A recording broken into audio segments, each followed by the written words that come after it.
دوستان سلام، وقتتون بخیر.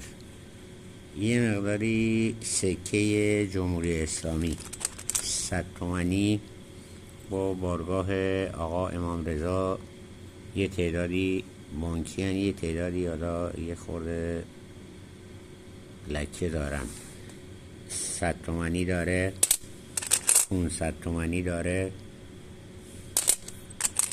5 ریالی داره،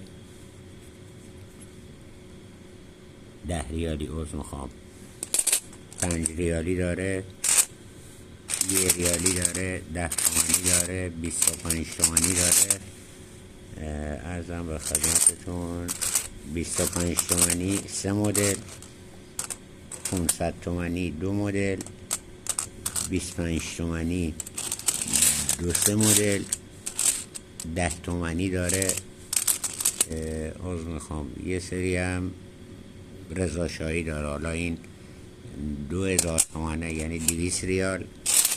به عبارت چیزهای دیگه داره یه تعداد، ولی تعداد بالاش این 200 تومانی ها تعداد چند کیلوش هست و 500 تومانیش تعدادش بالاست و 100 تومانیش.